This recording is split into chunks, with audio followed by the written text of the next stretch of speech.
Eu sou prova viva de que com esforço a gente chega lá, certo? Errado. Eu tô aqui por conta de uma galera, tipo a Mari.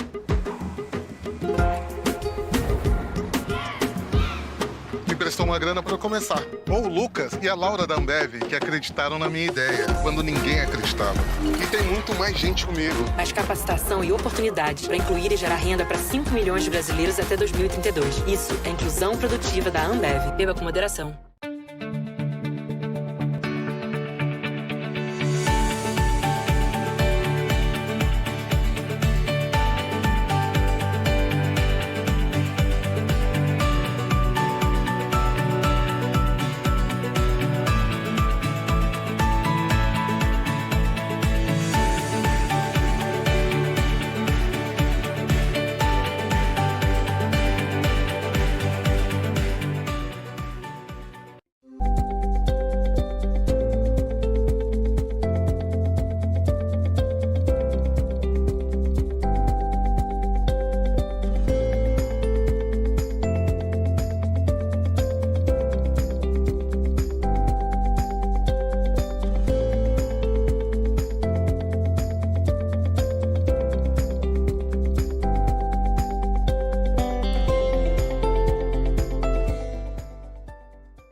O tempo voa, e nós também.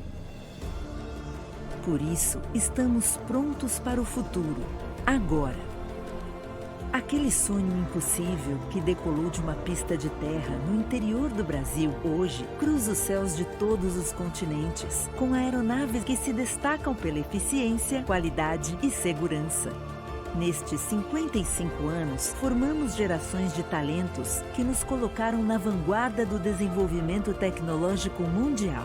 Nossas soluções inovadoras estão presentes no espaço, no mar, na terra e no cyberespaço. E estamos desenvolvendo tecnologias para um novo mundo, seguindo um plano de voo consistente rumo ao crescimento sustentável, honrando sempre a história de desafios e as pessoas que nos trouxeram até aqui. Embraer, 55 anos. A Eneva está no Amazonas para gerar valor e valores. Valor na produção de gás natural e na geração de energia. Valores porque investir em novos empreendimentos gera desenvolvimento local. E capacitar as pessoas é olhar para o futuro. Valores porque apoiamos projetos socioambientais para fortalecer a agricultura familiar e conservar a Amazônia. Eneva, uma nova energia transformando o Amazonas e o Brasil.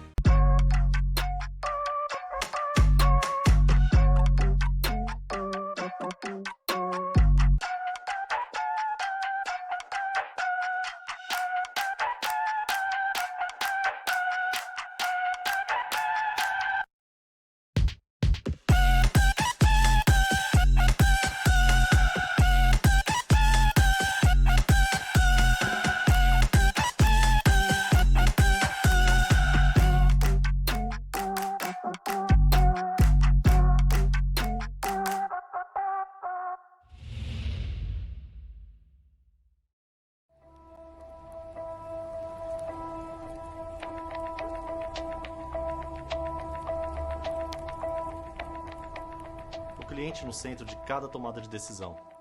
Atenção aos valores pessoais de quem confia em nosso trabalho. Dedicação, proximidade, customização, sofisticação. Assinar Sanox Capital.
novas profissões, novas formas de se relacionar e de se divertir.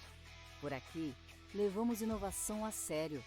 Com sustentabilidade, investimos em tecnologia para entregar as melhores soluções energéticas para os brasileiros, para que você sinta, na sua casa, na sua empresa, toda essa energia. Nós somos a Neo Energia, a energia do futuro.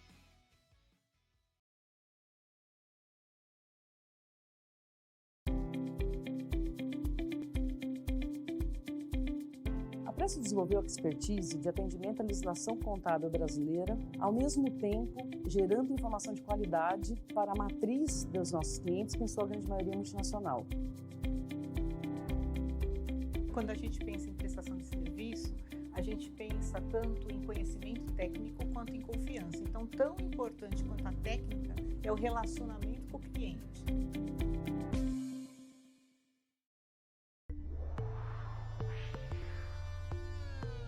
Quando o Brasil chega, todos param para assistir. Aqui tem uma costura que é só nossa. E um jeito de fazer de quem tá pronto para ganhar o mundo. Ponto a ponto. Riachuelo, orgulho bordado no peito. Marca de moda oficial do Comitê Olímpico do Brasil. O tempo é um rio que deságua no futuro, e nele escrevemos a nossa história, que é mais do que água, é sinônimo de vida.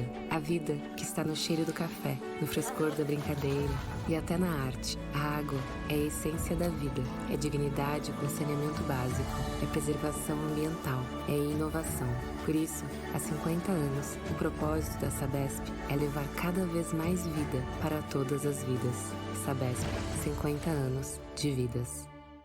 Colher um futuro melhor para o planeta, com mais qualidade de vida para todo mundo, depende das sementes que a gente planta hoje. É por acreditar nisso que a Suzano integra em seu modelo de negócio a sustentabilidade e a inovação.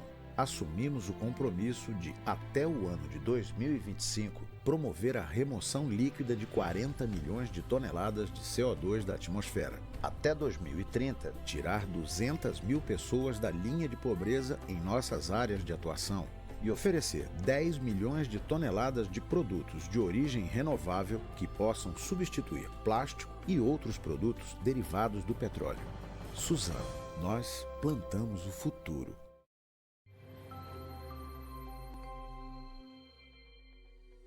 Tech6 Group é uma consultoria de serviços de tecnologia especializada em Analytics, BI, CPM e CRM. Nossos projetos são planejados para oferecer aos clientes o melhor que estas soluções podem oferecer. Possuímos centenas de projetos e empresas atendidas ao longo dos anos por uma equipe experiente e em constante aprimoramento. Saiba mais em tech6group.com.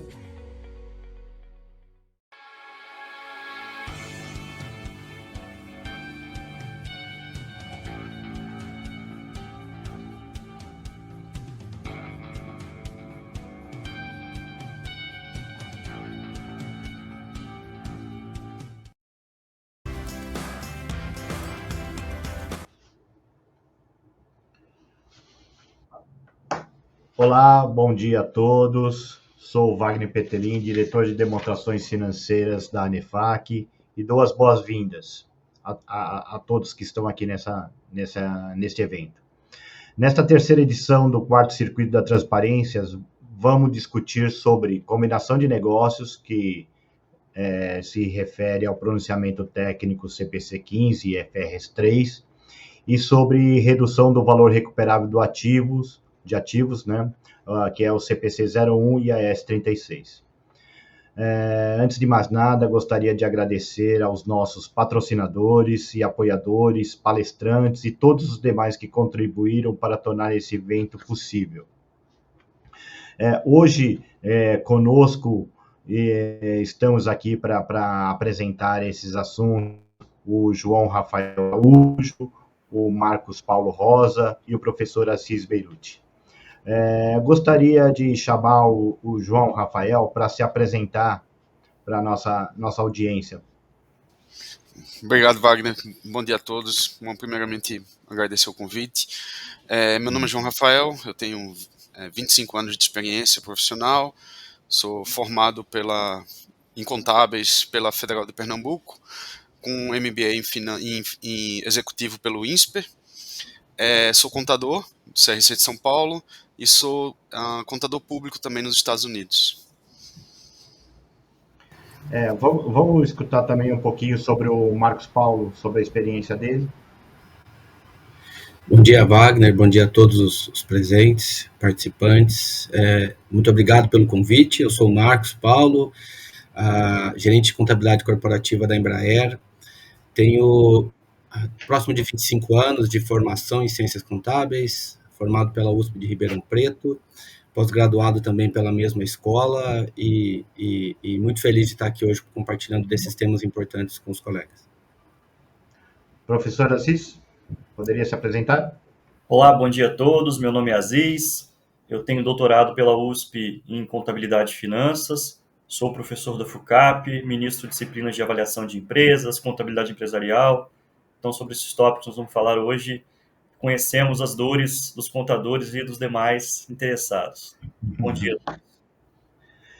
Realmente o assunto é bastante complexo e com relação a isso eu gostaria de pedir a compreensão de todos, porque eu acho que nós vamos exceder um pouco às 10h30 e gostaríamos de contar com todos até o final desse evento, né?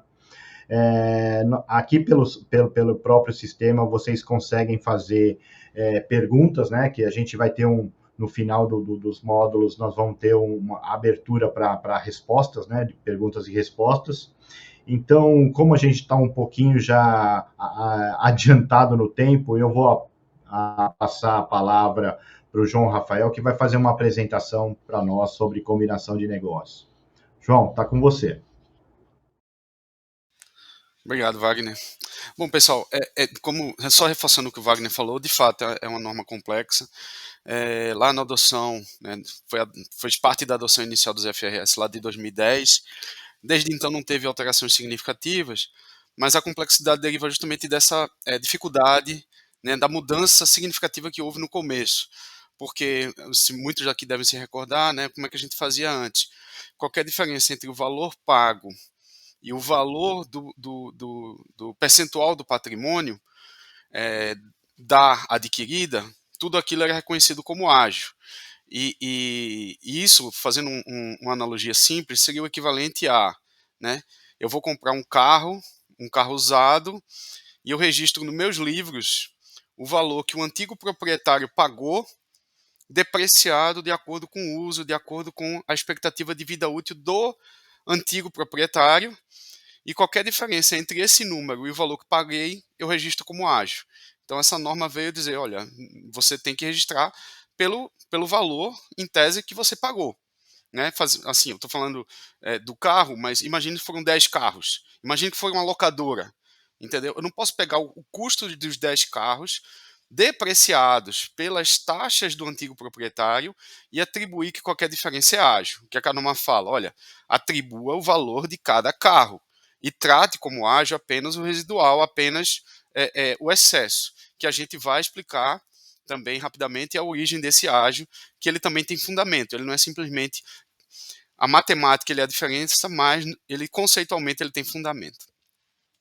Então, partindo para a norma, o que aqui não está, o escopo da norma é combinação dos negócios, obviamente. O que aqui não está no escopo? O que não está no escopo são formação de joint ventures, que tem uma norma específica, IFRS 11 e a SV 8 trata dessa aqui. As situações em que a aquisição trata-se de uma aquisição de ativos e não de negócio. Eu vou detalhar um pouquinho mais no próximo slide, porque esse já faz parte do conteúdo da norma. E um item também que está fora do escopo são combinações de negócios sob controle comum. Esse foi um tema que o IASB tentou adicionar na agenda do IFRIC e acabou que não foi para frente, e não foi para frente porque eles entenderam que dependia de regulações locais de cada país e, de uma maneira ou de outra, esse conceito, né, a prática contábil de relação a controle comum já estava bem sedimentada, de modo que, né, em tese, numa transação de controle comum não deveria se gerar ágio ou compra vantajosa, não deveria gerar nenhum efeito em tese de valor justo, porque, em tese, qualquer excesso em relação ao que eu paguei, né, qualquer excesso em relação ao valor de livros, em tese, isso deveria representar uma transação de capital entre acionistas. Então, em vez de ter um excesso, eu teria um lançamento diretamente no PL, que seria como se fosse uma redução de capital. Né? Na verdade, seria tratado dessa maneira. O processo é um processo relativamente complexo, mas o conceito pode ser simplificado. Né? Por quê? Porque todos esses passos, em algumas circunstâncias, especialmente nas aquisições mais simples, em que, por exemplo, a gente tem aquisição de 100% em caixa, né? Alguns desses passos são bem óbvios. Então, a gente vai ver ao longo da apresentação que alguns passos podem ser até meio que protocolares em algumas situações, mas em outras, como eu vou pontuar, eles são bem relevantes. Então, o primeiro deles seria determinar se o que a gente está adquirindo é um negócio. De novo, obviamente que se a gente tem uma empresa e a gente está comprando aquela empresa, aquele CNPJ, e uma empresa em funcionamento, está gerando receita, está gerando custo, vai ser um negócio. A dificuldade aqui é justamente nas situações em que a gente tem, por exemplo, um CNPJ e a gente está falando de uma fábrica que está inativa. Ou a gente está falando de um, apesar de estar vinculado a um CNPJ, não tem operação. Então, essas são as circunstâncias mais complexas que a gente vai ter que entrar no detalhe da norma para saber se o que a gente está comprando atende a definição de um negócio ou não. O que é essa definição? Seria basicamente o que está ilustrado aqui no slide. Seriam entradas, inputs, com a possibilidade de gerar outputs, então com a possibilidade de gerar produtos, serviços, etc. Então a gente teria matéria-prima, força de trabalho, que seriam os inputs, a gente teria processos com o objetivo de gerar outputs. Então, não necessariamente, a mensagem aqui é não necessariamente por estar vinculado a um CNPJ, isso precisa ser um ativo. E não necessariamente eu tenho que comprar um CNPJ para isso ser um negócio. Eu posso comprar uma unidade fabril em funcionamento que faz parte de um CNPJ maior. O segundo passo, pessoal, é identificar o adquirente. Como eu falei, a maioria das casos vai ser muito óbvio quem é o adquirente. Mas, justamente nas situações que não estão tão óbvias, é que a norma traz esses esclarecimentos. Quando não está tão óbvio? Quando tem, muitas vezes, uma fusão de iguais. Né? No mercado a gente teve muitos exemplos, né, que no final, né, fusão de Sadia Perdigão, Brahma Antártica, Itaú Unibanco, que até para fins de marketing são tratados como fusão, mas no final a gente precisa determinar adquirente e no final é muito claro quem é o adquirente. Né? E quais são esses fatores que devem ser observados na data da aquisição? A norma não é exaustiva, ela dá uma série de indicadores para determinar quem é o adquirente. Então, o tamanho relativo das empresas é uma referência. Como vai funcionar a governança pós-aquisição? Não, são 7 assentos do conselho. O legado de uma empresa fica com 5, o legado da outra fica com 2. Então, há uma indicação que a empresa que tem 5 assentos é adquirente. O valor justo relativo das empresas, né? Se forem empresas negociadas em bolsa, quanto era o market cap de cada uma das empresas?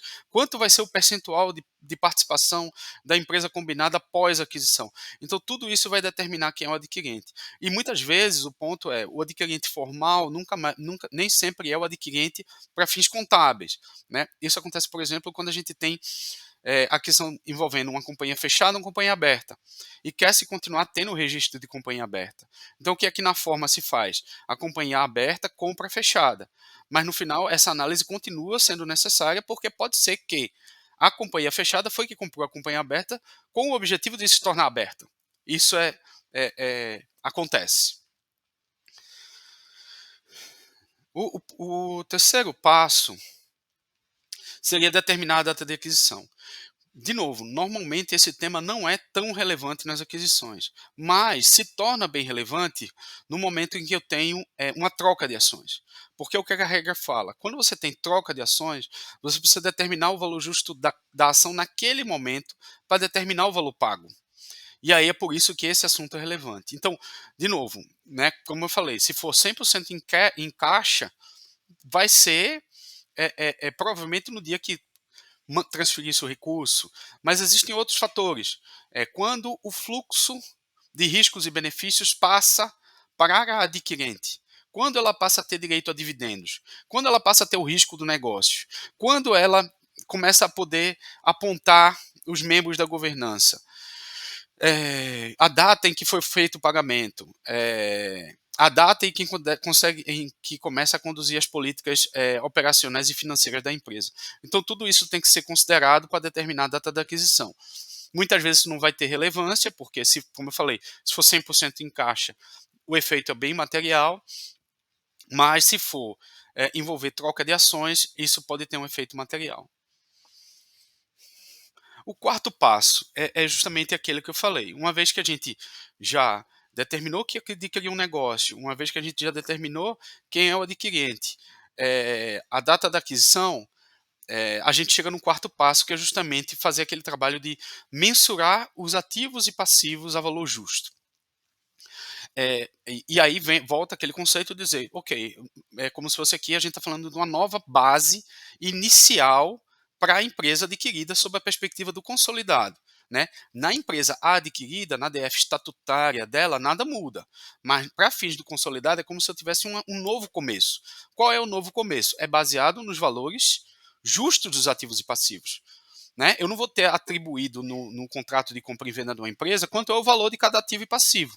Então eu vou ter que determinar quanto é esse valor justo dos ativos e passivos e aí registrar tudo isso e alocar o residual ao ágio.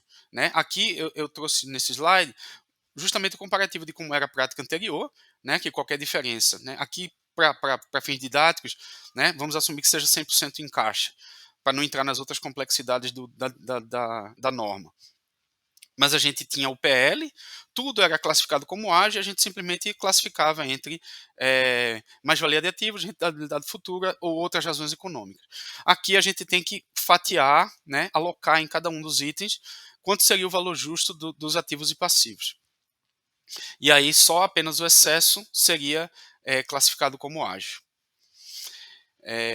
Via de regra, né, o mais comum seria classificar essa mais-valia entre imobilizado, que já está bem defasado, itens de intangível que não estão reconhecidos contabilmente, por exemplo, marcas que na contabilização regular, né, a gente não tem a capacidade de capitalizar o custo para a formação das marcas, como propaganda, publicidade, etc. Mas nesse momento a gente deve contabilizar o valor das marcas. Mesma coisa com carteira de clientes. Agora, existem alguns itens que são particulares que eu queria chamar a atenção de vocês, que fogem do conceito normal da norma. Então, um deles é passivo contingente. Né? Eu acho que muitos de vocês já devem ter se deparado. Quem se deparou com combinação de negócios já teve essa discussão. A questão é, né, quando a gente olha o IAS 37, o reconhecimento da provisão é baseado naquele conceito de possível, provável e remoto. Né? A gente só contabiliza o provável. Aqui não tem esse conceito. Então a gente vai olhar com carinho os possíveis, tentar determinar o valor justo dos possíveis para contabilizar os possíveis. Né? Assim, alguém pode dizer, poxa, mas não faz sentido. Né? Poxa, eu não registro contabilmente. Por que eu registraria? Justamente porque a gente está tentando refletir o valor justo de tudo.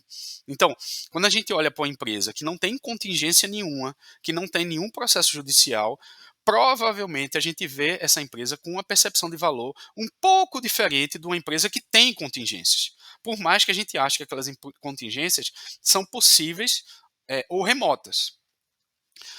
Um outro ponto de discussão e de dúvida são ativos que a gente adquire e que não pretende usar. Esse é um conceito interessante porque o que a gente está falando, quando a gente fala de determinação dos valores justos dos ativos e passivos adquiridos, a gente está falando valor justo. A gente está falando participante de mercado. A gente está falando uma parte independente olhando o valor daquele ativo, sem considerar a minha intenção de uso.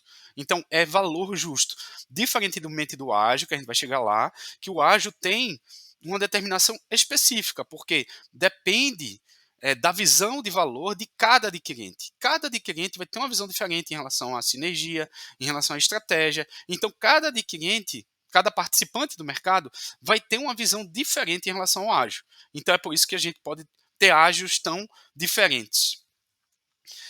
Um assunto que a gente vai ver um pouco mais para frente, mas também que gera, assim, que é um assunto interessante, é como a gente trata a participação do minoritário. Entendeu? Na norma, a gente tem duas opções, de acordo com o IFRS 3. A gente pode contabilizar o minoritário como um percentual dos ativos e passivos a valor justo, ou a gente calcula o valor justo do minoritário. Né? A gente pode, né, se for uma empresa negociada em bolsa, isso é relativamente tranquilo. Se for uma empresa fechada, vai envolver técnica de valuation. Mas a gente tem essas duas opções. Note que, matematicamente, o que é que isso implica? Né? Implica que se eu atribuir ao minoritário um percentual dos ativos e passivos a valor justo, ele simplesmente vai estar compondo os ativos e passivos a valor justo. Ele não vai estar contribuindo para a formação do ágio. Que, em tese, se a gente fizer isso, atribuindo um valor justo a ele, ele pode contribuir aumentando o ágio. Nesse caso, o ágio estaria formado exclusivamente, bom, a gente vai ver mais para frente, mas em tese exclusivamente pelo excesso do valor pago. Uma coisa que é importante, na hora dessa alocação, uma coisa que é importante mencionar é que os ágios anteriores, todos eles são baixados. A implicação prática disso tende a ser irrelevante, porque eu baixo todo o ágio e, ato contínuo, eu vou formar um novo ágio. Por que eu tenho que baixar esse ágio anterior? Porque o ágio anterior, de novo, voltando no conceito lá do carro, aquele ágio foi pago pelo antigo proprietário, numa visão estratégica dele, numa visão de negócio dele, numa visão de sinergia, etc., dele. Aquilo não tem mais fundamento hoje. Então, todo o ágio que estiver sendo carregado nos livros da adquirida devem ser baixados nesse momento. Um outro item que é interessante, e ele guarda a relação muito mais com o próximo item do que aqui, mas como aqui eu selecionei esse slide para ser os hot topics, um item interessante é relações preexistentes. Isso geralmente passa batido, mas o que é isso? Né? Imagina, se eu tenho uma ação judicial contra uma determinada. Se a adquirida tem uma ação judicial contra mim. Quando eu compro a adquirida, implicitamente eu liquidei essa ação judicial. Eu não vou ter mais essa disputa. Porque eu não vou continuar a disputa comigo mesmo. Então, o que é que a norma fala? Olha, quando você tem esse tipo de situação, e isso vale para qualquer relação. Pode ser um contrato. A gente tem que avaliar se o contrato está a mercado ou não. Se ele não tiver a mercado, a gente vai ter uma consideração sobre ele, porque é como se a gente estivesse liquidando esse contrato antecipadamente. Então, só voltando no meu exemplo da provisão, o que acontece? O que eu pagar pela empresa, eu vou ter que determinar quanto daquele valor que eu paguei representa a liquidação dessa disputa. E isso eu excluo do ágio, eu excluo do valor pago. Eu não posso incluir isso, porque isso é como se fosse uma transação à parte, que não faz parte da combinação de negócios. Quais são as exceções dessa regra? Só lembrando alguns exemplos. Benefício do empregado continua sendo reconhecido lá a provisão atuarial de acordo com o IS 19. Imposto de renda também é uma exceção, continua sendo regido pelo IS 12.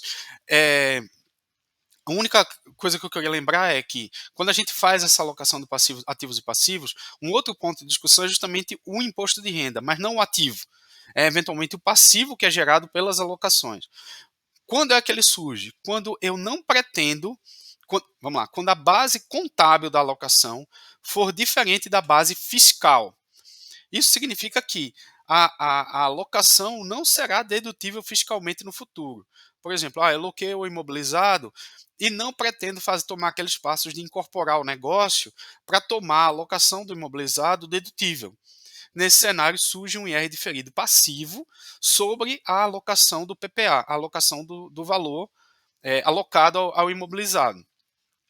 E isso vale para qualquer intangível, dependendo do que se pretende fazer, de qualquer alocação, dependendo do que se vai acontecer para frente em termos de aproveitamento fiscal ou não dessas alocações. O único item que não é sujeito nunca a IR diferido é o próprio ágio. Então, quando a gente reconhecer o ágio, mesmo que a gente considere que o ágio não vai ser dedutível no futuro, a gente não contabiliza IR diferido sobre ele, ele fica paradinho, não tem IR diferido, até porque se a gente contabilizasse um IR diferido, a contrapartida seria o próprio ágio. Então a gente meio que criaria uma referência circular aí.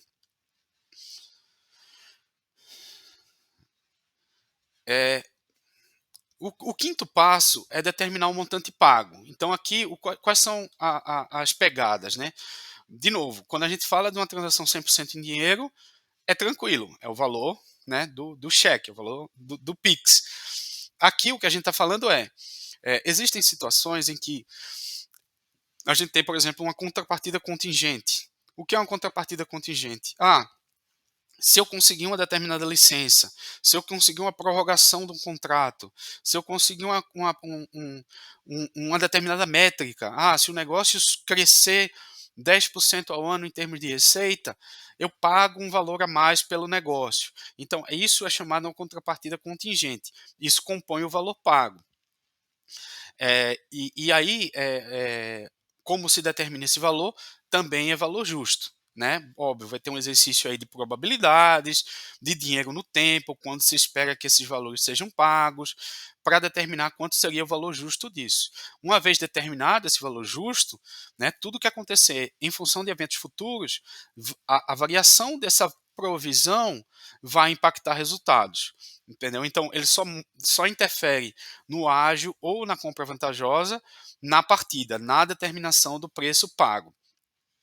Um item que nesse assunto gera muita discussão e tem ganhado muita discussão é os earnouts. Especialmente, né, em tese, uma contrapartida contingente é um earnout.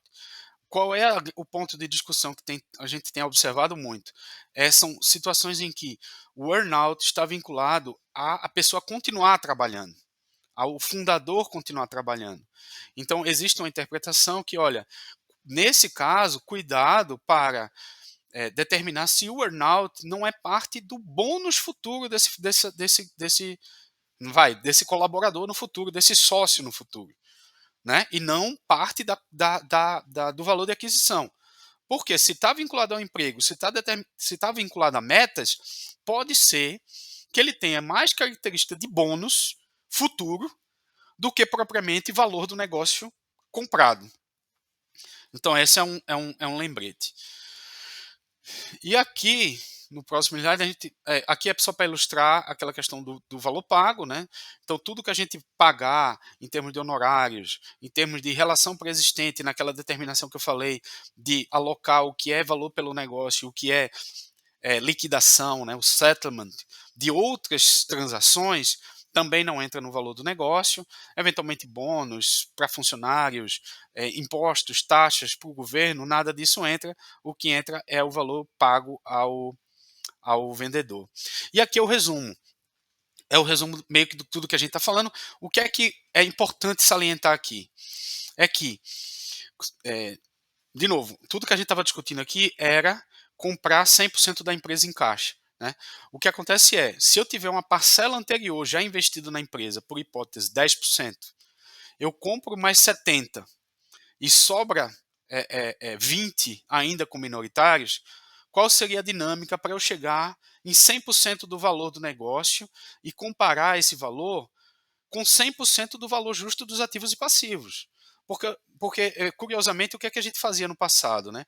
Se a gente comprasse 60% do negócio, a gente comparava aquele 60% com 60% do PL da empresa. E aí reconhecia isso, por hipótese, como mais-valia de ativos. Só que o que é aquela mais-valia conceitualmente? É a mais-valia sobre 60% do ativo, não sobre 100%. A norma, o IFRS 3, também meio que corrige essa distorção, porque ela fala, não, você contabiliza 100% dos ativos a valor justo e você compara, em tese, com 100% do negócio. E para comparar com 100% do negócio, o que é que eu tenho que fazer? Usando aquele meu exemplo, eu tenho que pegar 10% que era a parcela anterior, marcar ela a mercado. Eu tenho que determinar o valor justo do 10% que eu tinha anteriormente. A diferença entre o valor que eu tinha registrado via equivalência, via custo, IFRS 9, que seja, a diferença vai no resultado. Então vamos lá, eu já tenho os 10% marcado a mercado. Eu tenho a determinação do valor do valor da contraprestação transferida. Tudo que eu paguei, tudo que eu assumi, tudo que tem contrapartida contingente, tiro relações pré-existentes, cheguei no valor que eu paguei. E aí tem a parcela do minoritário, que, como eu falei antes, a gente tem duas opções. A gente ou determina o minoritário pelo percentual do valor justo dos ativos e passivos, que em tese vai ser uma conta para fechar 100% dos ativos e passivos a valor justo, ou eu determino o próprio valor justo dele. E aí, em tese, pela fórmula, matematicamente, ele vai acabar contribuindo para o ágio. Se o valor justo dele for maior do que o valor dos ativos e passivos a valor justo, isso vai gerar um impacto no ágio também. Bom, obviamente que, lembrando que se o valor dessas três componentes, parcela anterior, contraprestação transferida e valor justo da parcela minoritária, se isso for menor do que o valor justo dos ativos e passivos, vai surgir a figura do ganho por compra vantajosa. E aí, esse ganho, antigamente, os antigos, isso a gente reconhecia como resultado de exercício futuro, no passivo, num mezanino lá, mas hoje isso não tem mais deságio, isso é reconhecido no resultado como um ganho. Então, se for ágil, reconhece o ativo, se for deságio, reconhece o ganho. E aí, alguns lembretes sobre ágil e compra vantajosa. A gente reconhece na data de aquisição, muita gente pergunta, poxa, mas o que é o ágil? Se eu já aloquei tudo, se eu já tenho tudo a valor justo, o que é o ágil? O ágil é a minha percepção de valor em relação ao negócio. E isso reflete muitas vezes itens que eu não posso reconhecer como intangível. Por exemplo, uma mão de obra organizada. Por exemplo, nós, uma organização de serviços profissionais como a GT, a gente o maior ativo da gente são as pessoas. Quando a gente fala de intangível, uma das características para a gente contabilizar um intangível, mesmo no ambiente de combinação de negócio, é a gente ter o controle sobre aquele intangível. A gente não tem o controle sobre os funcionários. Os funcionários podem, a determinado momento, sair da firma. Então, isso não caracteriza como um intangível que eu possa contabilizar mesmo na combinação de negócios. Mas isso faz parte do ágil. Um outro elemento muito forte no ambiente de ágil é sinergia. Então, se eu já tenho, por hipótese, eu já tenho 3 distribuidoras de energia na região sudeste. Para mim faz todo sentido comprar uma quarta, porque eu vou aumentar o meu poder de barganha, vou conseguir capturar outras sinergias administrativas, vou conseguir ser muito mais eficiente nesse processo. Então, a minha percepção de valor é única minha, e o ágil também é único meu. Então, quando a gente fala de ágil, não tem como se falar de valor justo de ágil, porque o ágil é uma percepção específica. O ágil não amortiza. Como a gente vai ver na próxima sessão, o ágil é testado para impairment. E um lembrete, que às vezes passa também batido. Quando a gente tem ágil, o ágil precisa ser alocado na unidade geradora de caixa, isso também a gente vai ver um pouquinho mais para frente.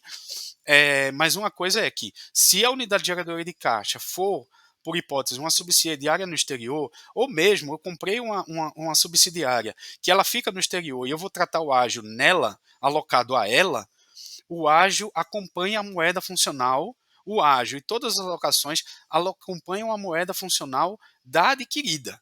Então, se eu comprar uma subsidiária na Argentina, ela vai estar em pesos. E o ágil, mesmo que controlado aqui no Brasil, também vai estar em pesos. Como eu falei, compra vantajosa, não há deságio.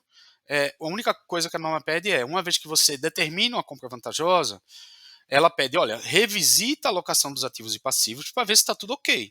Para ver se você não supervalorizou algum ativo, se você não subavaliou algum passivo, se está tudo refletido, porque é estranho alguém entregar.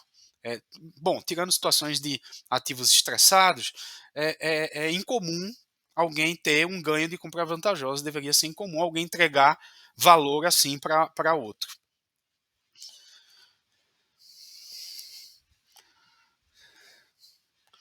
Um lembrete, né? Muito se fala dos 12 meses de mensuração. De fato existe, né? Existe essa janela para você concluir a alocação do preço de compra, o laudo da alocação do preço de compra, que chama, né, PPA. Existe essa janela, mas em tese essa janela é usada para fatos novos. Não é usada para fatos novos. Ela deveria refletir as condições na data da aquisição. Então, para que serve essa janela? Puxa vida, eu comprei uma empresa que ela tem 10 plantas. Eu não vou conseguir visitar as 10 plantas, determinar o valor justo de 10 imobilizados com esse volume em um mês, que é a minha data do meu ITR. Então, poxa, a norma dá essa flexibilidade de você, de repente, contabilizar números provisórios e depois, quando você conseguir aprofundar o estudo, você determinar o laudo final, a alocação final. Mas ela, em tese, não deveria refletir fatos novos. Um aspecto importante também nesse ambiente, só lembrando, é que o ágio na aquisição do negócio, ele é sempre determinado uma única vez, que é na aquisição do controle. Então, sempre que eu tiver um investimento inicial, o investimento inicial vai ser valorizado de acordo com IAS 28, IFRS 9, com as normas de investimento, né? Investimento onde eu não tenho influência significativa, investimento em que eu tenho influência significativa, né, o que pode ser uma investida ou uma joint venture, que isso vai ser por equivalência patrimonial, e aí eu vou ter um momento em que eu adquiro o controle. Quando eu adquiro o controle, eu faço a alocação do preço de compra, faço todo o processo de IFRS 3 Business Combination. A partir do momento que eu adquiri controle, qualquer participação adicional que eu compro não afeta mais ágio ou deságio. Ou seja, eu vou ter lá o minoritário registrado, e eu resolvi, naquele meu exemplo inicial, que eu deixei 20% ainda como minoritário, eu resolvi comprar o restante. Vamos dizer que naquele momento eu determinei que o valor justo, o valor do minoritário alocado seria de 100. Se nesse momento eu paguei 150, eu vou creditar o caixa em 150, debitar o minoritário em 100 e debitar 50 diretamente no PL, como se fosse uma transação de ações próprias, como se fosse uma transação de ações de tesouraria. Curiosamente, essa era uma inconsistência que existia entre uma transação de ações próprias e uma transação de ações de uma empresa controlada. Então, hoje não tem mais essa inconsistência. E, voltando, é a mesma coisa. Então, uma vez que eu adquiri controle, se eu resolver vender alguma coisa da minha empresa, tudo que eu vender é uma transação de capital, é uma transação dentro do PL, até eu perder controle. Quando eu perder controle, eu tenho que valorizar a parcela que eu permanecer a valor justo e, a partir daí, aplicar a norma que seja aplicável. Ou seja, IFRS 9, se for um investimento que não tem influência significativa, e IAS 28, que é investidas e joint ventures, valorização de joint ventures subsequente, seria a equivalência patrimonial. Wagner, é isso por agora. Eu acho que a gente vai dar uma parada. Uma paradinha agora. Eu acho que você tocou em pontos bastante complexos e importantes, né, João?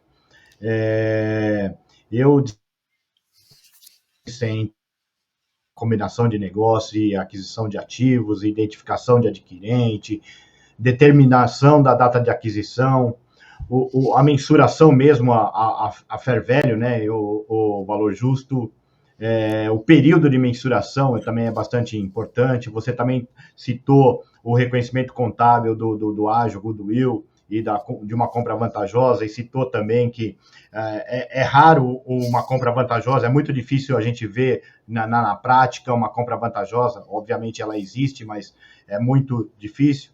E também eu acho que é importante também comentar sobre os custos, né, dessa transação, tudo que está envolvendo para fazer essa combinação de negócio, ela deve ser apurada e registrada no resultado, né? Não faz parte da mensuração do goodwill, né?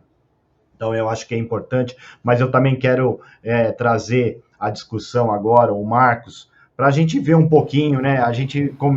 Você falou sobre ativos identificados, passivos assumidos, citou marcas, a carteira de cliente, o earnout mesmo, né? Eu gostaria de ver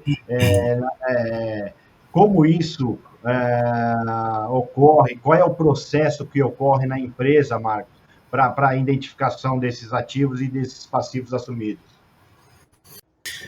Wagner, obrigado aí pela pergunta. João, parabéns pela apresentação, acho que ela está bastante didática, né? Quando a gente trata de temas relacionados a business combination, essa norma por si só, ela traz uma complexidade natural, porque ela é envolvida de muitos julgamentos, né? Então, muitos julgamentos, muitas estimativas são inseridas na metodologia para a gente encontrar os ativos e passivos assumidos da transação, encontrar o valor do goodwill.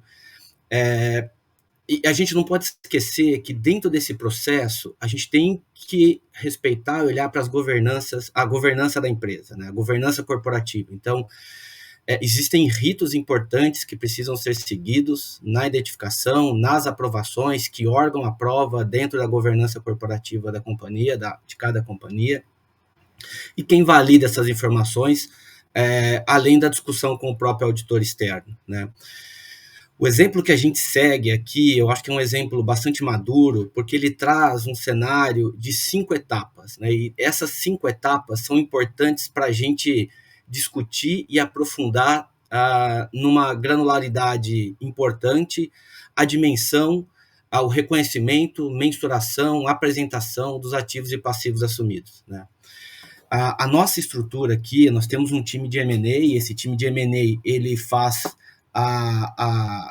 ele capitania todo o processo de um business combination, e ele é muito alimentado pelo time de estratégia corporativa da Embraer, estratégia de negócio, de mercados.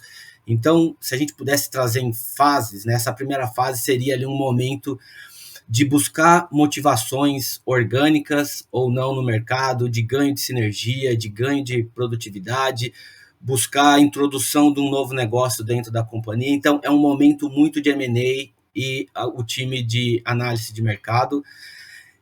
Esse cenário, ele segue ali por níveis de aprovação de diretores do próprio vice-presidente da área. Então, aqui você tem uma etapa ainda pré-inicial, uma definição de estratégia do M&A. Acho que a fase seguinte, que é a fase de pré-due diligence, essa é uma fase importante, e aqui a gente começa a construir os efeitos contábeis, né? Dentro dessa fase de pré-due diligence, o time de M&A, ele recebe pessoas da contabilidade corporativa, do nosso time aqui, do time jurídico, do time tributário, para a gente analisar todos os efeitos da transação, né? Então, aqui começa a se materializar uma transação. Então, desde o approach inicial, desde a negociação entre as partes e como ela vai se caminhando. Quando a gente olha a negociação em si, a gente está avaliando também o conceito de controle do negócio. Isso é muito importante para dentro da norma contábil. Quem controla, né? Quem controla esse negócio? Tem um efeito contábil importante que precisa ser mensurado aqui, com efeitos contábeis diferentes, né? Então, toda a análise do negócio como um todo. Essa fase é uma fase importante para a gente, porque dentro do aspecto contábil, o grupo de contabilidade corporativa, a gente começa a analisar efeitos contábeis, as políticas contábeis que são adotadas nessa empresa, efeitos contábeis que a gente poderia ter.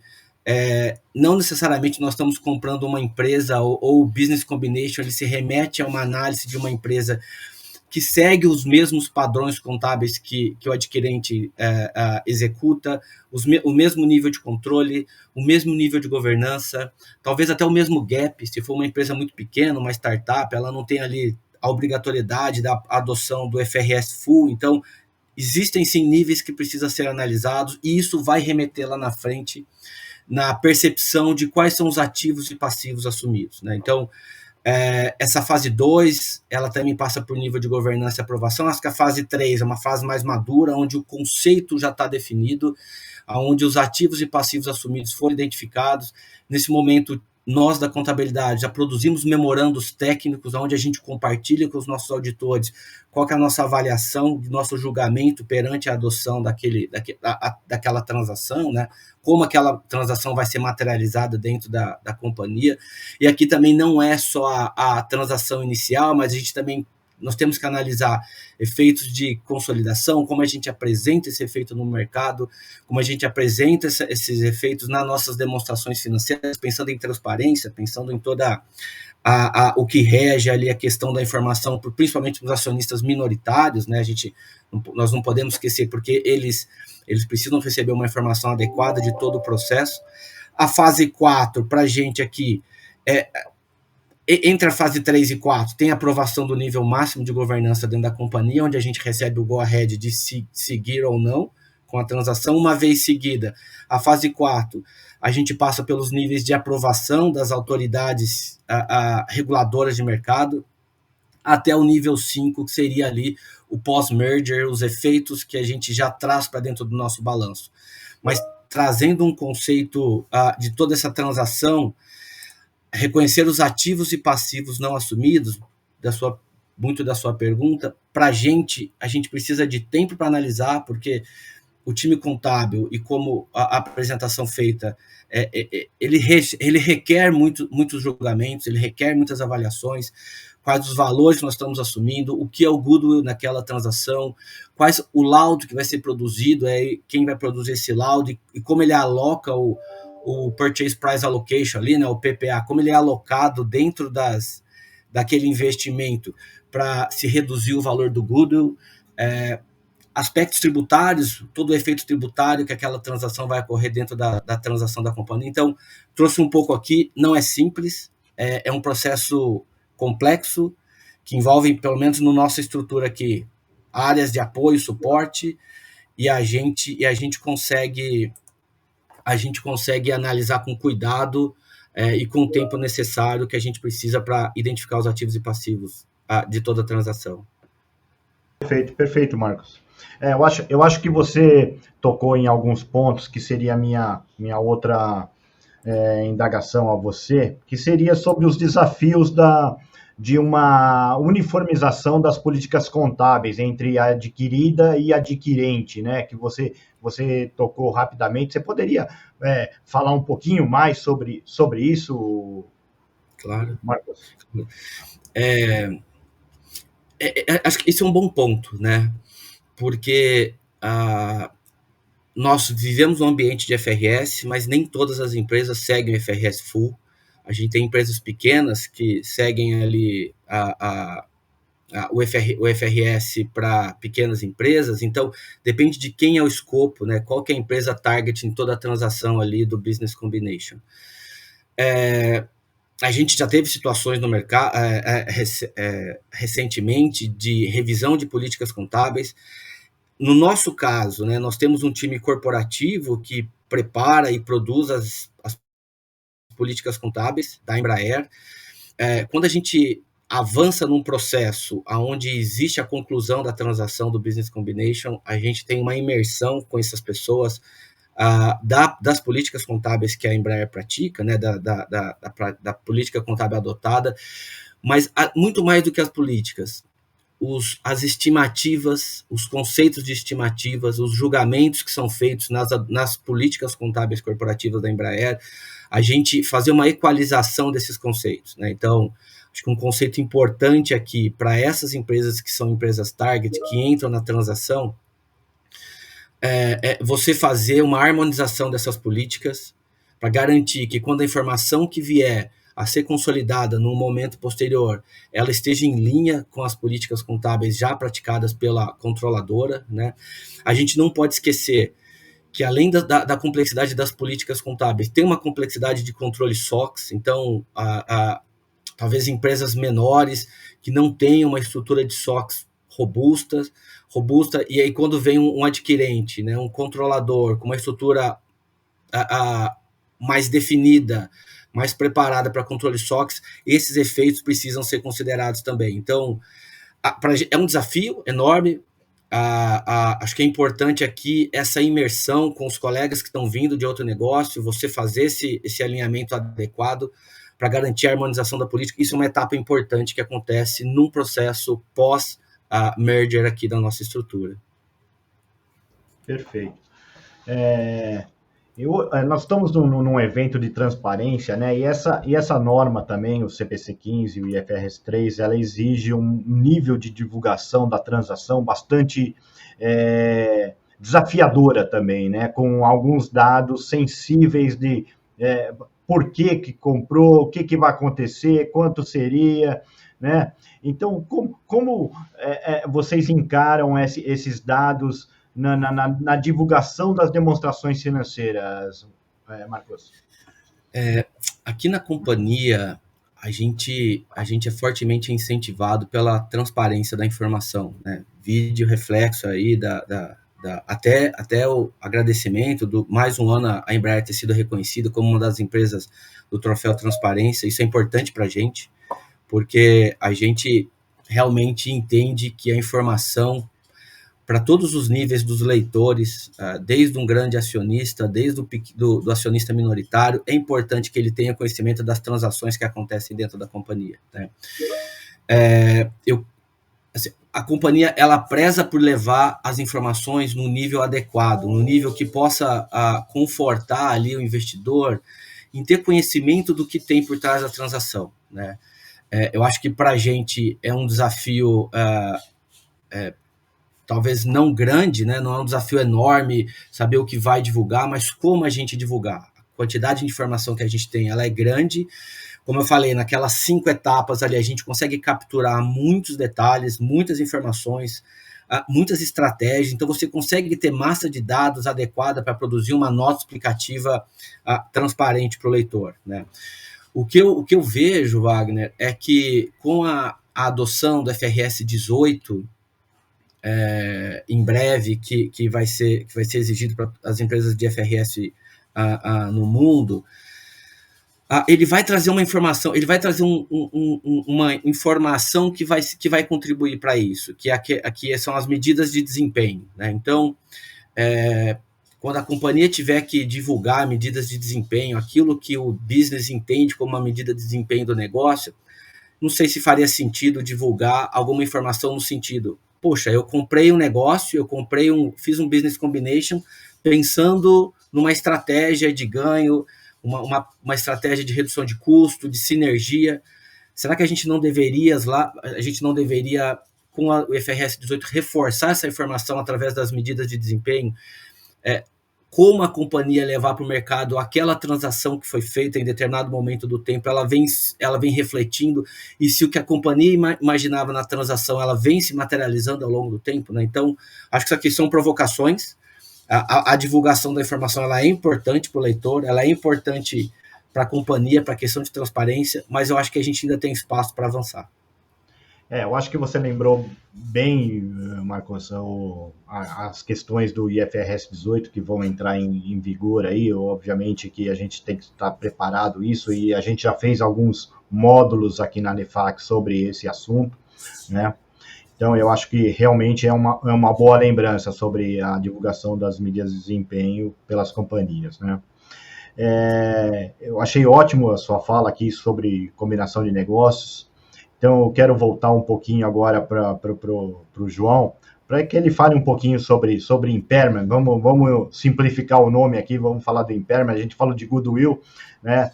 Bastante, só lembrando que o goodwill não é amortizado como era no passado, e simplesmente ele é testado, o impairment dele, embora já exista algumas discussões internacionais com relação a isso. Talvez isso mude no futuro, mas por enquanto nós estamos nessa norma de impairment, né?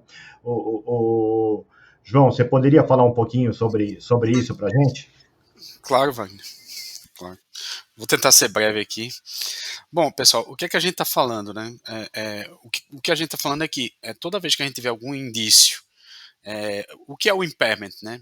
A gente ter ativos que estão reconhecidos por um valor superior ao valor recuperável, seja pelo uso, seja pela venda, né?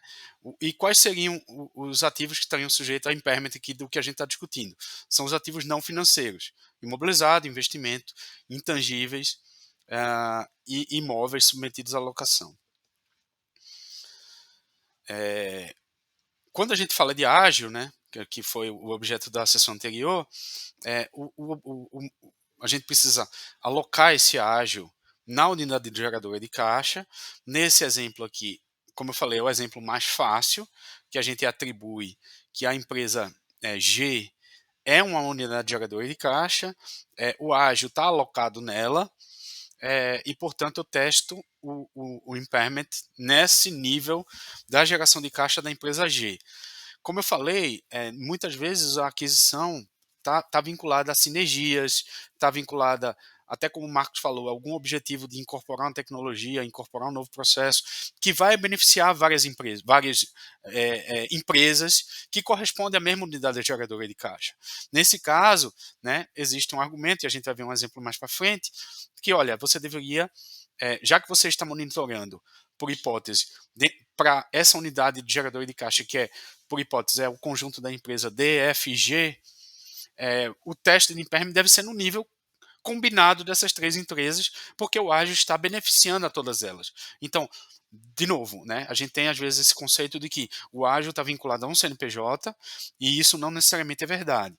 O que a norma fala é que o ágil é na unidade geradora de caixa, mas nunca, lógico, e o nível máximo que isso pode chegar do monitoramento do impairment é no nível de segmento.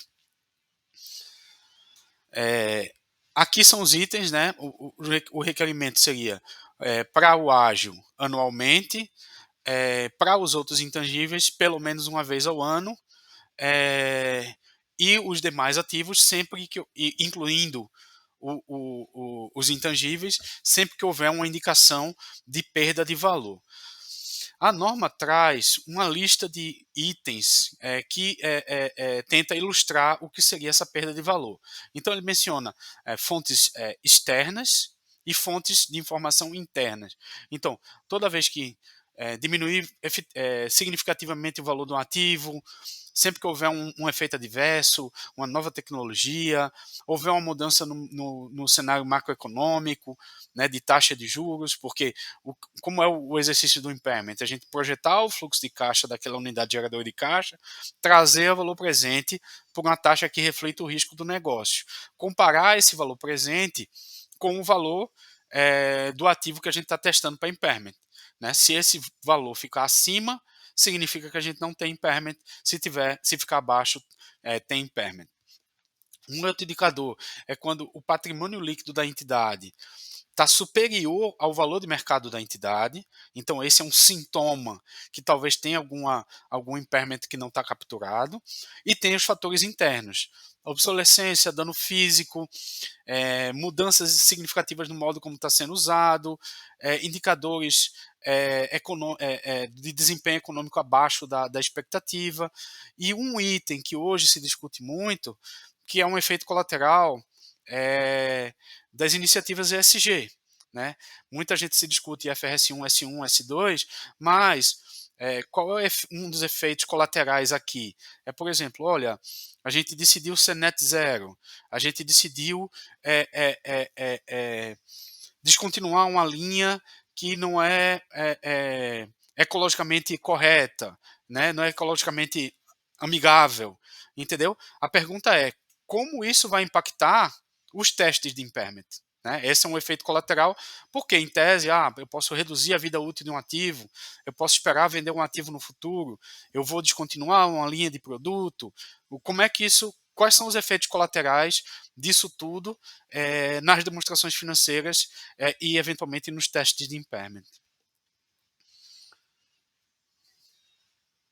Aqui o exemplo que eu falei, né, é um exemplo em que, só para exemplificar, né, é uma operação de plano de saúde verticalizado, e aí eles decidem comprar um hospital, mas aí no cenário ele deixa de atender outros planos, deixa de atender a clientes particulares e passam a atender apenas clientes do próprio plano. Como essa aquisição vai beneficiar várias unidades geradoras de caixa, incluindo o próprio plano de saúde, e o hospital passa a nem ter mais receita ele mesmo, né? O ágil precisa ser monitorado nesse nível dessa unidade geradora de caixa combinada. É só para ilustrar o que eu estava falando. No caso de reversão de impairment, né? Então, assim, falando de ágil nunca pode ser revertido, né? Porque conceitualmente o que acontece, né? Eu tinha uma sinergia, eu tinha uma expectativa de valor, eu tinha uma expectativa, em algum momento essa expectativa não se confirmou e eu tive que reconhecer um impairment do ágil. No futuro, se mudou por outras razões. Não tem a ver com as razões originais, em tese. Então, há essa presunção da norma de que, olha, uma vez que você fez uma provisão para impairment de ágil, não tem mais o que reverter. O que acontecer para o futuro é o futuro do negócio. Não tem mais reversão de ágil. Mas existe essa previsão para os outros ativos. Então, seria basicamente o contrário do que aconteceu nos indicativos de impairment. O valor do ativo tem aumentado, o ambiente tecnológico mudou, taxas de juros de mercado também foram alteradas. E aí, olhando para as fontes internas, mudou novamente a intenção de uso, mudou novamente a perspectiva de ganho econômico com aquele ativo. E aí um aspecto interessante quando a gente reverte quando a gente reverte o impairment, a reversão está limitada a quanto seria o valor do ativo depreciado até aquele momento. Então, se o valor líquido se eu nunca tivesse feito impairment, eu tivesse continuando depreciando, esse é o teto para reverter o impairment. Eu só posso voltar ao custo dele depreciado. Um aspecto prático que às vezes gera discussão poxa vida, imagina, eu reconheci o valor do custo do ativo e logo abaixo eu reconheci uma provisão para impairment. Quando eu faço a depreciação, em tese, eu tenho que depreciar o valor líquido. Só que, do ponto de vista prático, o que é que as empresas fazem? Ela deprecia o valor bruto e deprecia o valor do impairment. E algumas vezes, até quando a gente olha o balancete, em linhas separadas. Até para fazer um controle, um rastro da parte fiscal. E que faz todo sentido. Mas é importante entender que o impairment é um novo valor de custo. Então, aconteceu um caso de um cliente, ele até fazer na nota explicativa, demonstrar como se fosse uma pequena reversão do impairment. Mas que a rigor não era a reversão do impairment.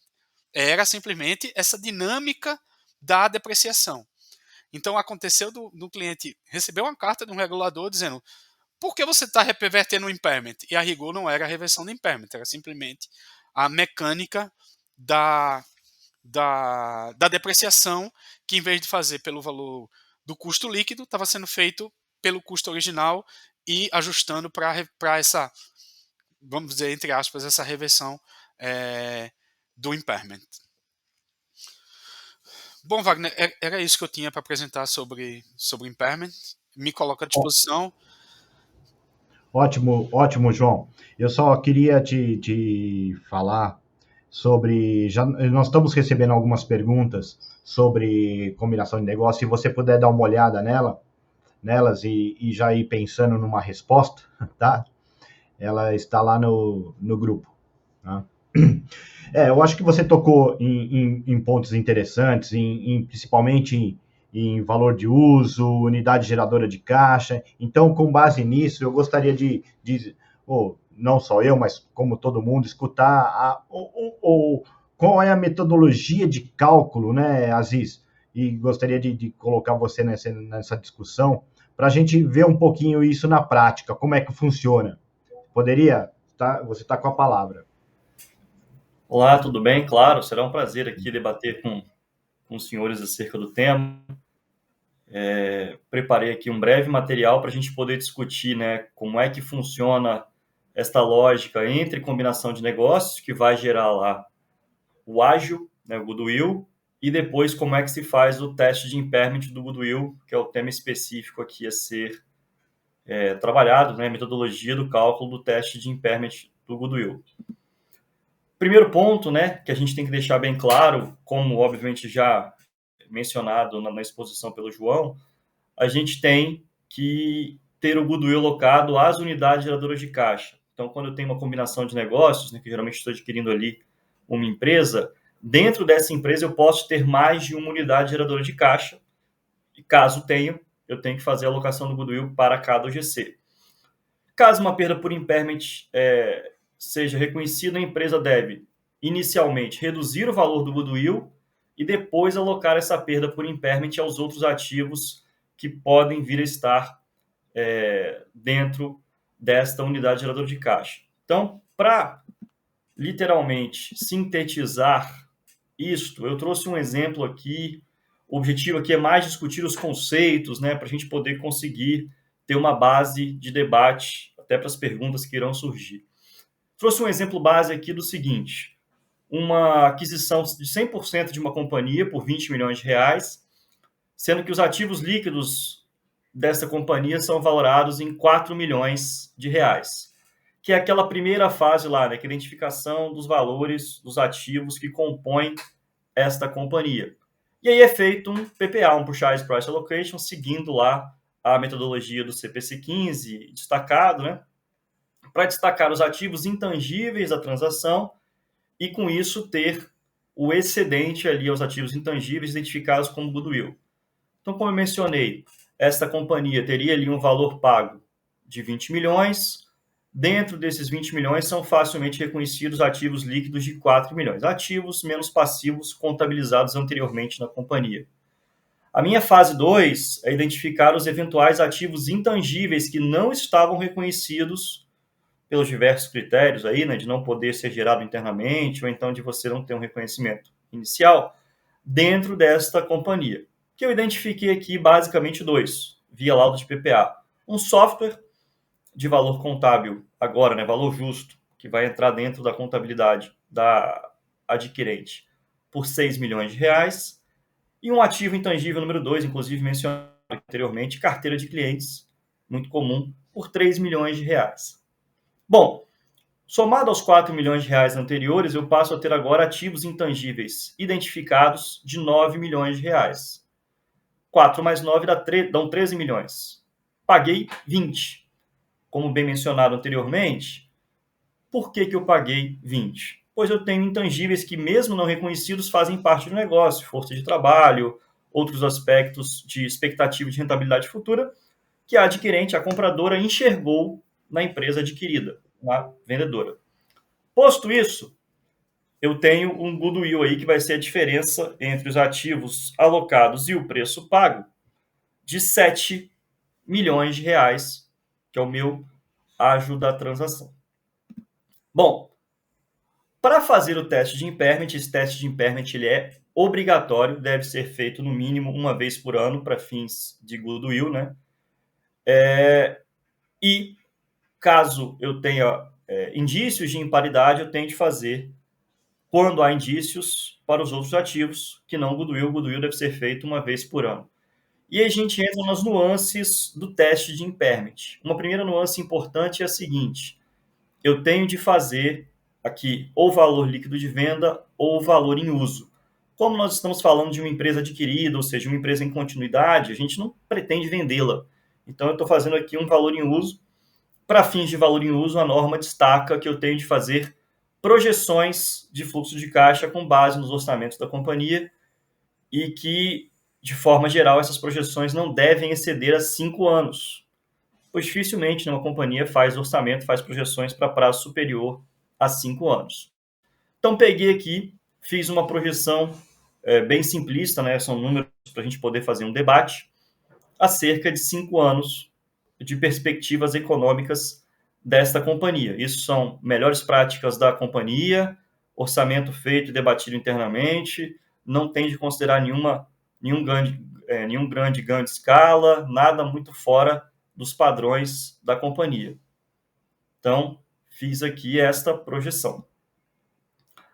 Um segundo passo, né, vai ser, por óbvio, transformar a DRE projetada, né, meu orçamento, em fluxo de caixa e descontar a valor presente. Aqui eu até trouxe um tema um pouco polêmico para se debater, né, quem está no dia a dia, quem está no front, porque eu também faço muito teste impairment, a gente faz muito laudo de PPA. debate, que é a questão dos impostos. A norma fala, né, que a taxa de desconto, que eu botei uma taxa de desconto aqui de 17% só para fins de cálculo, ela deve ser uma taxa de desconto antes de imposto e, obviamente, por isso eu não poderia descontar o imposto do fluxo de caixa. É debatível aí com as empresas de auditoria, com o mercado, de se utilizar uma taxa post-tax, que geralmente essa taxa que eu vou debater já é um WACC, que é post-tax, e tentar verificar se os números são bem parecidos com a taxa pre-tax, excluindo os impostos. Então, já adianto, a taxa de desconto aqui a ser utilizada é uma taxa que tem que corresponder à realidade da companhia, dos seus potenciais riscos ali. O mercado se utiliza muito de WACC, custo médio ponderado do capital, né, que é composto tanto pela parte do capital próprio quanto pela parte do capital de terceiros.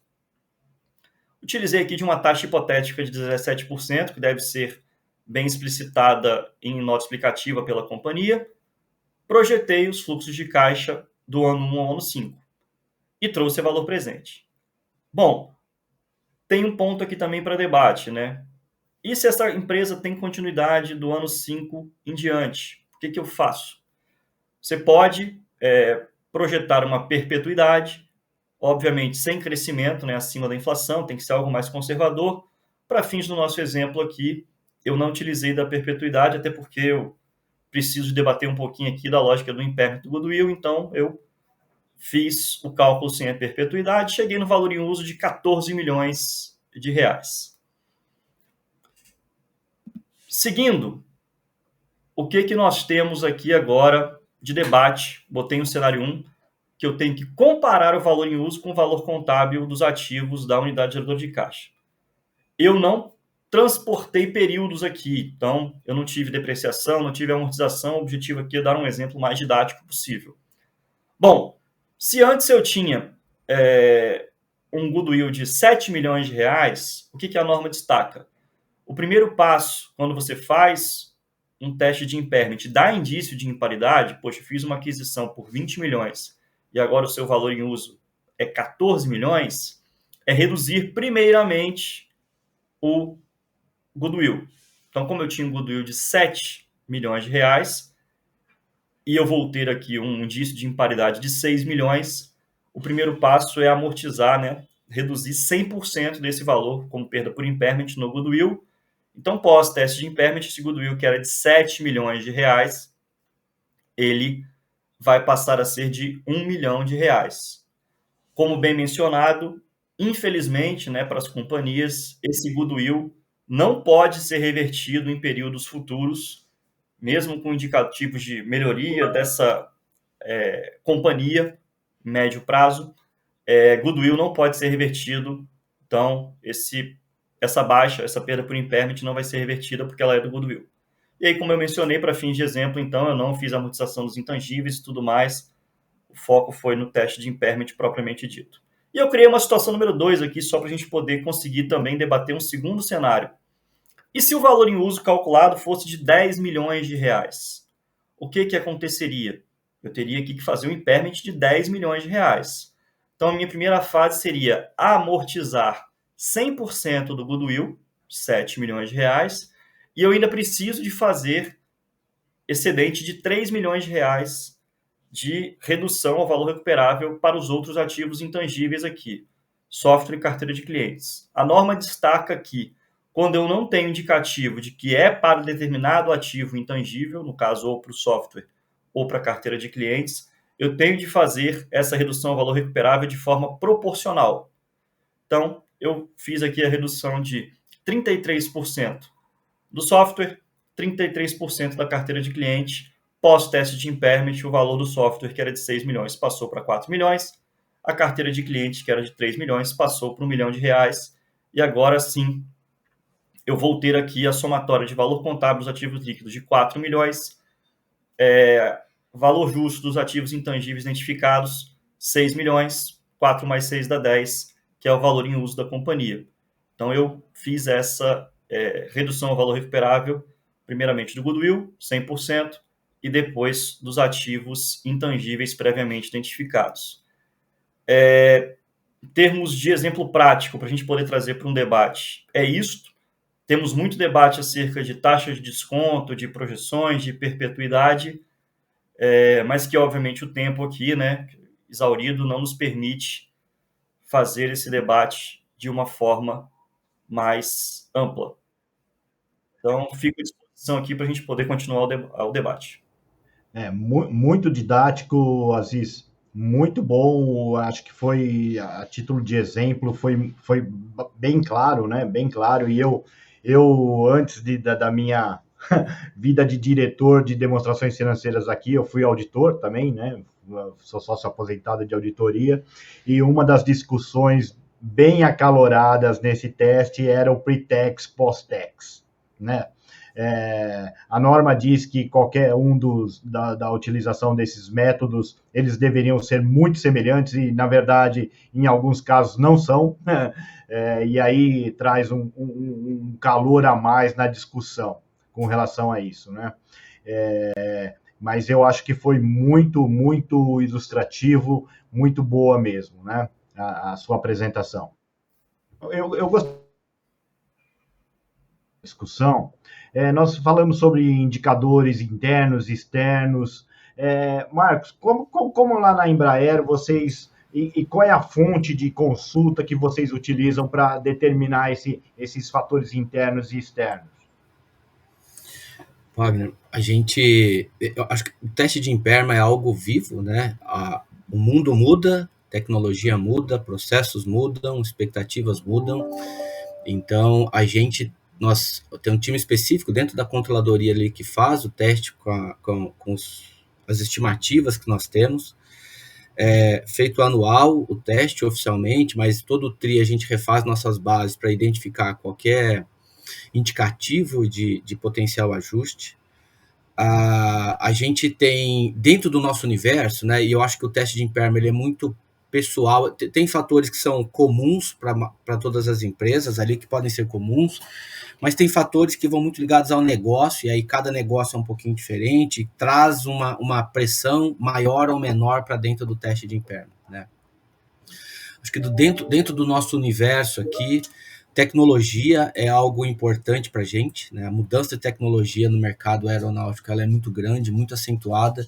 A gente vive num momento hoje, só a título de curiosidade, com tantas questões de ESG, com tantas questões de novas tecnologias, qual vai ser a matriz energética propulsora dos motores no futuro? Então, todas as grandes empresas do mundo têm pesquisado muita coisa, e essa pesquisa vem trazendo alguns resultados, e aí, a partir do momento que você identifica que aquele resultado, ele é possível, né? Você faz todo um modelo ali que passa a reconhecer um intangível, né?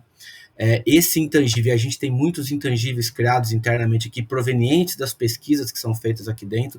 Essas questões tecnológicas são consideradas muito ativas num cenário de Imperma. Então, acho que tecnologia é um fator importante para a gente, mercado é um fator importante para a gente, o mercado aeronáutico, o mercado dos produtos onde nós estamos inseridos, os concorrentes que nós temos no mercado, e aonde a Embraer se encaixa dentro do mercado aeronáutico global, como uma companhia aérea, uma fabricante de jatos regionais, onde ele cria conectividade com outros perfis de aeronaves para diferentes tipos de rotas. Então, o mercado para a gente é algo importante, né? O câmbio para a gente é importante, nossa moeda funcional é dólar, nós temos proteções no nosso balanço, mas a gente tem uma exposição ao dólar muito grande, então o câmbio para a gente é algo importante, né? Fatores que a gente não consegue controlar, mas são pontuais, e eu consigo trazer aqui alguns exemplos. A própria pandemia para a gente foi um desafio enorme para a Embraer, para as companhias de linha aérea, o desafio que foi trazido para esse mercado. Acho que todo mundo, com certeza, teve um efeito grandioso de pandemia. O nosso cenário não foi diferente, porque as jornadas estavam praticamente proibidas de operar ali com risco das transmissões, né? Acho que um fator importante para a gente, como um indicativo dentro da companhia, como nós somos uma empresa de capital aberto e temos as ações listadas, acho que um teste que normalmente a gente faz aqui também é pegar o valor da ação de mercado multiplicar pela quantidade de ações versus o PL, acho que isso é um indicativo que pode trazer ali, se nós temos ativos reconhecidos com valor maior do que deveria, mas estou trazendo como indicativos de potenciais, né? Perfeito. Depende de análise. Não, perfeito, Marcos. Eu acho que realmente vocês estão no caminho. Como você disse, é uma empresa transparente que tem constantemente ganho o prêmio aqui da casa, né? Então, realmente. Mas agora, como transparência, vou tocar no assunto novamente de divulgação. Porque quando a gente fala de Imperma, também tem desafios de divulgação, porque existem dados sensíveis e a norma pede que seja divulgado, né? Que é taxa de crescimento, taxa de desconto e outras informações que vocês levaram em consideração para esse cálculo, né? Para esse teste. Como que vocês encaram essas informações nas divulgações da companhia?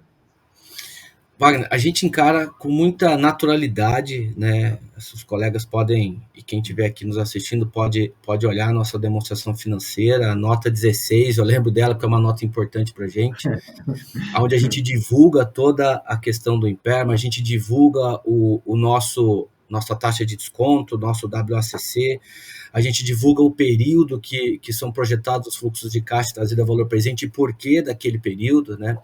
A gente divulga uma análise de sensibilidade de potenciais impactos caso determinadas premissas sejam atingidas e como aqueles impactos reverteriam dentro das demonstrações financeiras da companhia, né? Para a gente, eu entendo como natural, os nossos concorrentes também divulgam isso, né? Então, seria até o próprio mercado que consome a nossa informação contábil, né, os investidores que consomem a nossa informação, eles esperam informações como essa. Então, para a gente é algo natural, é algo que a gente trabalha intensamente dentro da companhia, o time de contabilidade corporativa aqui trabalha intensamente com a controladoria, com a estratégia da companhia, para a gente produzir a melhor redação possível, para a gente levar informações ao usuário da melhor maneira possível, mas a gente encara isso com muita naturalidade. De novo, né? É uma nota que também recheada de estimativas e julgamentos. Esses julgamentos a gente tenta transcrevê-los para a demonstração da maneira mais transparente possível. Ok, obrigado.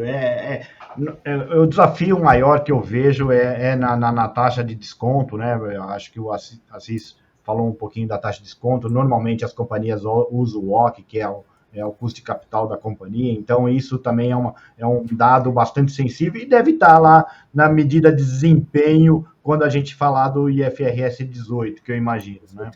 Então eu acho que realmente a gente está crescendo na divulgação e cada vez mais visando a transparência, e isso é muito bom para o leitor. A demonstração financeira tem que ser útil, né? Essa é a finalidade dela, né? Então, eu ouço com bastante... ouço você falar e fico bastante contente com relação a isso, né? No nível de transparência. A gente está caminhando aqui para o final. A gente tem alguma... Marcos, e João, todo mundo, Aziz, que se quiser participar da resposta, mas eu acho que a gente tem que ser um pouquinho breve nas respostas, porque o nosso tempo já foi, né? Então vamos tentar fazer o mais próximo possível do encerramento. Posso falar? Posso. Não, então, a primeira pergunta... Bom, eu creio que as 4 são relacionadas ao primeiro tema. Talvez uma seja sobre impairment, mas o primeiro seria sobre... Fala que uma empresa de varejo alocou a maior parte do valor a estoque imobilizado, sobrou 10, e se isso seria fundo de comércio. Como diferenciar a aquisição do fundo de comércio e os requerimentos de IFRS 15. Assim, o fundo de comércio é um termo lá da legislação societária, né? Um termo que acabou que não foi transposto para o IFRS. A minha percepção é que o fundo de comércio hoje se assemelha muito ao que é o goodwill. Então, assim, a minha sugestão é avaliar se tem algum intangível identificável de acordo com o IFRS 15 e, não existindo, seria classificar como goodwill realmente. A segunda pergunta é sobre se foi... João, só voltando um pouquinho, eu não quero alongar, mas eu acho que deveria ser avaliado muito, muito profundamente se a gente está comprando um negócio ou se a gente está comprando ativos aqui também nessa pergunta, certo? Pois eu tô entendendo que é um negócio, porque ele fala de imobilizado, fala de estoque e tal, e que tem esse 10 a mais aí que... Então, eu concordo, é uma consideração válida.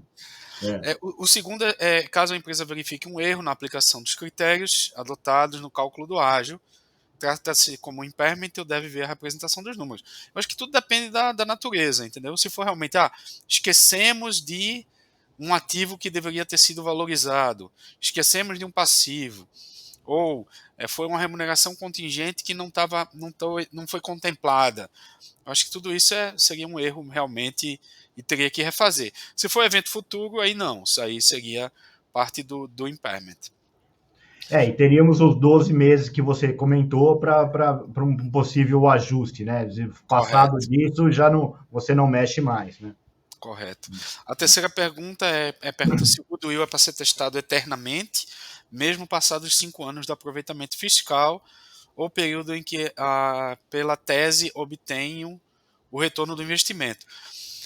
A questão aqui, o requerimento do impairment é contábil, né? Não se confunde com o requerimento fiscal. Então, sim, né? Enquanto tiver impairment, enquanto ele estiver lá paradinho, o requerimento é testar anualmente e não tem essa relação, não.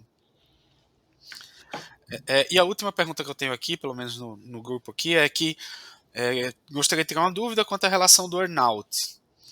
Foi definido um contrato que o earnout seria pago como um aporte de capital na empresa adquirida e não ao proprietário anterior, no caso dos marcos, né, os milestones forem atingidos. Esse earnout é considerado parte do preço de transação ou é uma operação que deve ser analisada de forma independente. Nesta aquisição, existe uma cláusula de não diluição de participação, considerando que a adquirente pagará o earnout em forma de capital e o outro acionista que permanece no negócio não. Lógico, eu não tenho todos os detalhes, mas a minha reação inicial é que tem um componente de remuneração contingente sim aí. O que eu quero dizer é o seguinte, vamos dizer, se esse earnout é por hipótese 100 e o acionista anterior vai permanecer com, por hipótese, 40% do negócio, né, ele, em tese, ele vai ser beneficiado com 40% nesse cenário. Ele vai receber uma contribuição de capital que não foi dele. Então, não seria os 100, obviamente, porque vocês contribuem e já vão estar participando do negócio, mas eu vejo que tem um componente, sim, de contraprestação contingente, sim. Assim, eu não tenho todos os detalhes, mas essa é a minha reação inicial. Então, em tese, deveria ter uma análise, nesse meu exemplo, sobre os 40, para determinar o valor justo dele. Espero ter respondido. Perfeito. Essa questão é bastante complexa, né? Porque a gente tem visto muito em transações de business combination essa cláusula de earnout, né? Para possíveis ex-proprietários. Porque a particularidade dela, Wagner, é que não vai ser pago ao cara, ao vendedor. Sim, vai ser injetado no negócio. Então, quando ele injetar, ele também está se beneficiando, mas está beneficiando o cara. Mas normalmente ela é benefício ao empregado, né? Ela se encaixa na regra de benefícios, né? Então, aí tem esse outro elemento. Normalmente, não sei nesse caso. Não, e outra, mas se o antigo acionista continuar trabalhando, é outro elemento que deve ser considerado na análise. Tá certo. A gente tem outras perguntas aqui, mas em benefício do tempo, eu acho que a gente vai encerrar por aqui, já passamos bastante do horário previsto. A gente vai responder essas perguntas e vai mandar a cada um, tá, gente? Então, sendo assim, eu gostaria de agradecer a todos em nome da ANEFAC, eu gostaria de agradecer a você, João, ao Marcos, ao Aziz, foi muito rica a participação, as explanações aqui, eu acho que trouxe bastante conteúdo e trouxe a complexidade do assunto para que possa ser analisado com bastante carinho, né? Eu também gostaria de agradecer novamente os nossos patrocinadores, nossos apoiadores, e queria fazer um pedido especial aqui.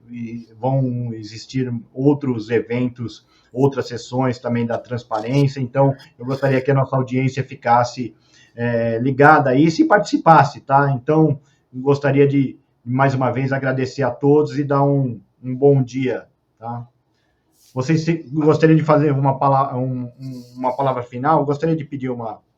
João? Não, só agradecer e me colocar à disposição. Se tiver alguma dúvida, alguma questão, pode me procurar diretamente. Marcos? Olha, agradecer o convite, a oportunidade de estar aqui debatendo com os colegas e me põe à disposição também para qualquer tema. Obrigado. Aziz?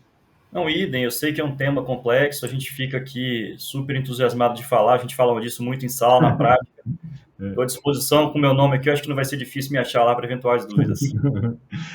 Tá certo. Até logo a todos e obrigado pela participação. Até logo.